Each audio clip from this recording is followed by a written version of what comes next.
और छिंदवाड़ा वाले हमें आज पता चला कि इतने हनुमान भक्त हैं। एक बात बोले, आप लोगों की भक्ति देखकर हमें लग रहा 5 दिन की कथा सुनानी चाहिए थी। लेकिन रुको रुको रुको, इतने जल्दी नहीं, रुको, अगली बार।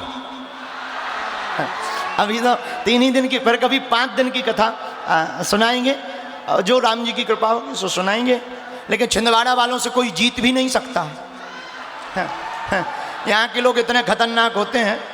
एक बार पेपर में क्वेश्चन आया, प्रश्न, चुनौती किसे कहते हैं बताओ। छिंदवाड़ा का चंगीलाल, हमारा एक चेला है चंगीलाल, छिंदवाड़ा में रहता है। चंगीलाल जो छिंदवाड़ा का रहने वाला था, उसने पेपर में पढ़ा चुनौती किसे कहते हैं बताइए। उसने उत्तर लिखा आगे पढ़िए।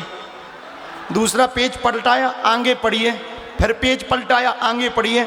जब अंतिम पेज आया तो उसमें लिखा, मास्टर तेरे बाप में दम हो तो पास करके बता इसे चुनौती कहते हैं।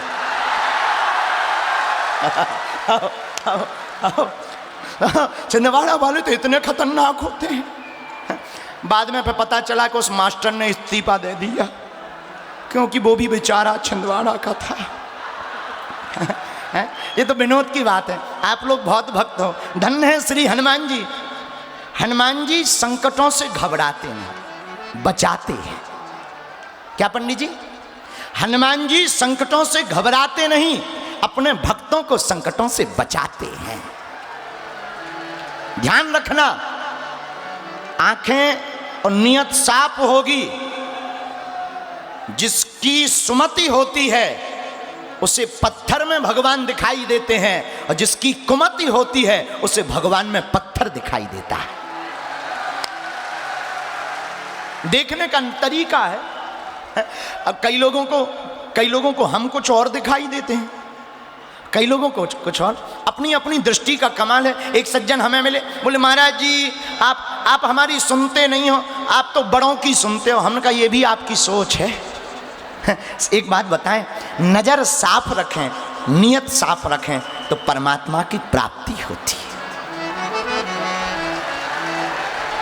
क्यों? निर्मल मन जन सो मोहि पावा, मोहि कपट छल छिद्र न भाव। भगवान कहते हैं कि हमें कपट पसंद नहीं है। बोतल में खारा पानी भरा हो, उसमें मीठा पानी भरना हो, ढक्कन खोलिए, बोतल को उल्टा कीजिए, फिर उसमें गंगा जल या मीठा जल भरिए। जब तक ढक्कन नहीं खुलेगा तब तक मीठा जल नहीं भरेगा। उसी प्रकार हमारे आपके अंदर भगवान की भक्ति भरनी हो तो पहले कपट का ढक्कन खोलिए और अज्ञान के जल को बहा दीजिए, तब ज्ञान का जल हमारे हृदय में बैठेगा।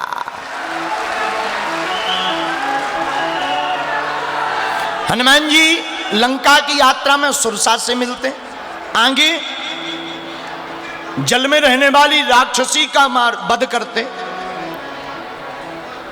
और आगे बढ़े, गिरि पर चढ़ी लंका तेहि देखी।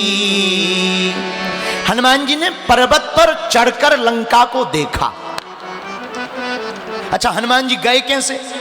उड़कर। कैसे गए हनुमान जी? बोलिए कैसे गए, जोर से बोलो।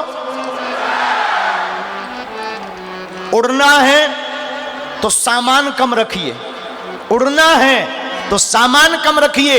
जिंदगी को बढ़िया जीना है तो दिल में अरमान कम रखिए।